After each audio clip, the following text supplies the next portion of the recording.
Seventh factor: right mindfulness. What now is right mindfulness? The four foundations of mindfulness. The only way that leads to the attainment of purity, to the overcoming of sorrow and lamentation, to the end of pain and grief, to the entering upon the right path and the realization of nibbana, is the four foundations of mindfulness. And which are these four? Here the disciple dwells in contemplation of the body, in contemplation of feeling, in contemplation of the mind, in contemplation of mind objects, ardent, clearly comprehending them and mindful, after putting away worldly greed and grief. First one, contemplation of the body. But how does the disciple dwell in contemplation of the body? There are four ways. The number one is mindfulness of breathing. Mindfulness of breathing is one of the most important meditative exercises. Here the disciple retires to the forest, to the foot of a tree, or to a solitary place, sits down with legs crossed, body erect, and with mindfulness fixed before him. Just mindfully he breathes in, mindfully he breathes out. When making a long inhalation, he knows, I make a long inhalation. When making a long exhalation, he knows, I make a long exhalation. When making a short inhalation, he knows, I make a short inhalation. When making a short exhalation, he knows, I make a short exhalation. The number two is, the four postures. And further, while going, standing, sitting, or lying down, the disciple understands, according to reality, the expressions, I go, I stand, is it, I lie down. He understands any position of the body. The disciple understands that there is no living being, no real ego, that goes, stands, etc., but that is by a mere figure of speech that one says, ae I go, ae I stand, and so forth. The number three is, analysis of four elements. And further, the disciple contemplates this body, however it may stand or move. With regard to the elements, this body consists of the solid element, the liquid element, the heating element, and the vibrating element. Just as if a skilled butcher or a butcher's apprentice, who had slaughtered a cow and divided it into separate portions, were to sit down at the junction of four high roads, just so does the disciple contemplate this body with regard to the elements. The number four is, cemetery meditations. And further, just as if the disciple were looking at a corpse thrown on a charnel ground, 1, 2, or 3 days dead, swollen up, blue-black in color, full of corruption, as he regards his own body. This body of mine also has this nature, has this destiny, and cannot escape it. Thus does right mindfulness the disciple dwell in contemplation of the body. Assured of 10 blessings. Once the contemplation of the body is practiced, developed, often repeated, has become one's habit, one's foundation, is firmly established, strengthened, and perfected, the disciple may expect 10 blessings. 1. He has mastery over delight and discontent. He is not overcome by discontent, he subdues it as soon as it arises. 2. He conquers fear and anxiety, is not overcome by fear and anxiety, he subdues them as soon as they arise. 3. He endures cold and heat, hunger and thirst, wind and sun, attacks by gadflies, mosquitoes, and reptiles.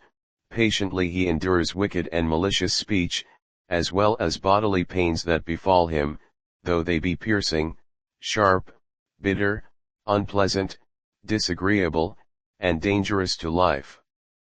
4. He may enjoy at will, without difficulty, without effort, the 4 absorptions which purify the mind and bestow happiness even in this life.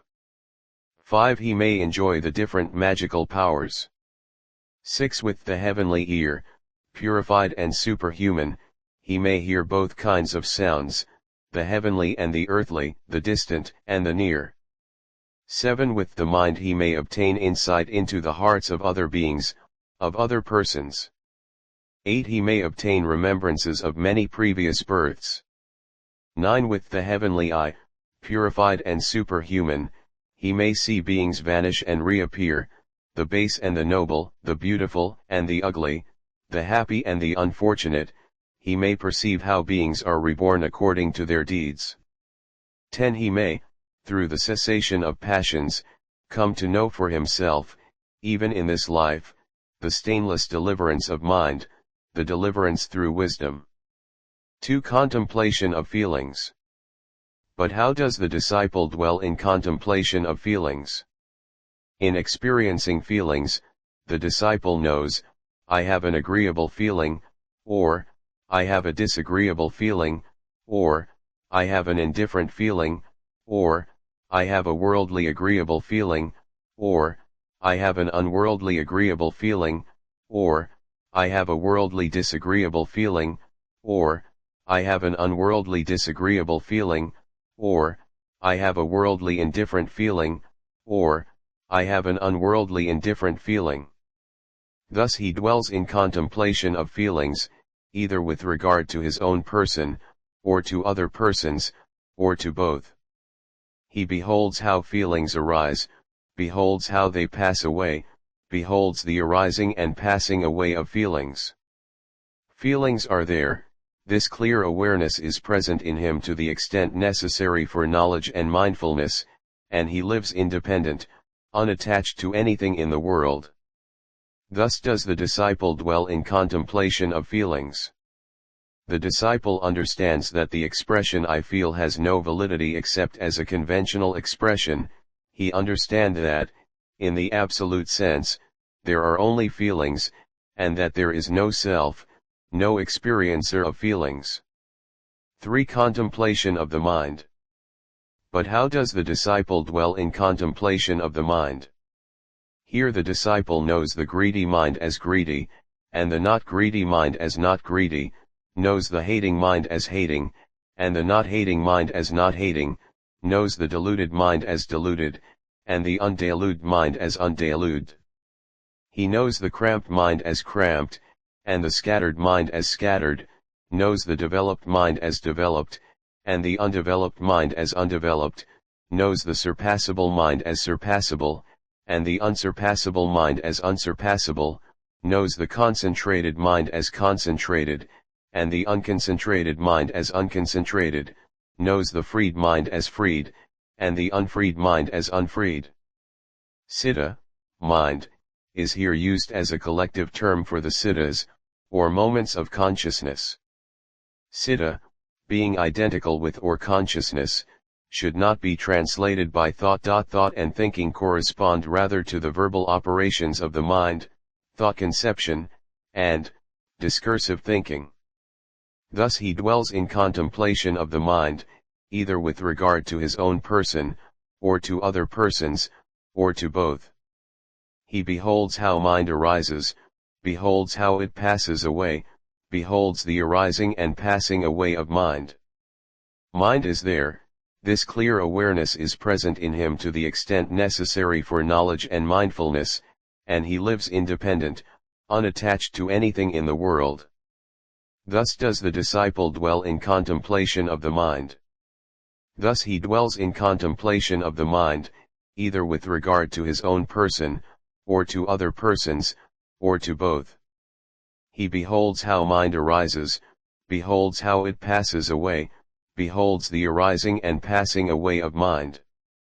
Mind is there, this clear awareness is present in him to the extent necessary for knowledge and mindfulness, and he lives independent, unattached to anything in the world. Thus does the disciple dwell in contemplation of the mind.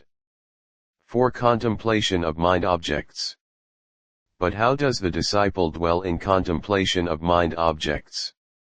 Herein the disciple dwells in contemplation of mind objects, namely, of the 5 hindrances.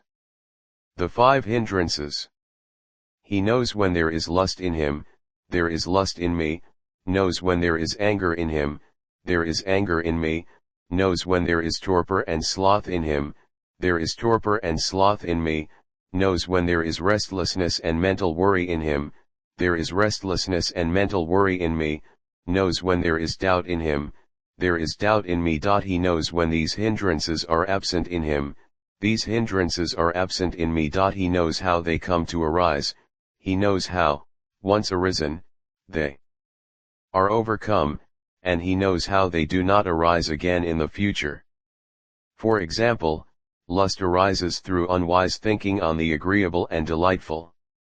It may be suppressed by the following 6 methods: fixing the mind upon an idea that right mindfulness arouses disgust, contemplation of the loathsomeness of the body, controlling one's 6 senses, moderation in eating, friendship with wise and good people, right instruction. Lust and anger are permanently extinguished upon attainment of non-returning. Restlessness is extinguished by reaching arahantship, mental worry, by reaching stream entry. The 5 groups of existence and further. The disciple dwells in contemplation of mind objects, namely, of the 5 groups of existence. He knows what corporeality, rupa, is, how it arises, how it passes away. He knows what feeling, vedana, is, how it arises, how it passes away, knows what perception is, how it arises, how it passes away. He knows what the mental formations are, how they arise, how they pass away. He knows what consciousness is, how it arises, how it passes away. The sense bases and further. The disciple dwells in contemplation of mind objects, namely, of the 6 subjective and objective sense bases. He knows the eye and visual objects, ear and sounds, nose and odors, tongue and tastes, body and bodily impressions, mind and mind objects, and he also knows the fetter that arises in dependence on them. He knows how the fetter comes to arise, he knows how the fetter is overcome, and he knows how the abandoned fetter does not arise again in the future. Hey everyone! If you enjoyed this video and want to see more amazing content, make sure to hit that subscribe button right down below. And don't forget to click the bell icon so you'll be the first to know when I upload new videos. That way, you'll never miss out. Thanks for all your support, and I'll see you in the next one.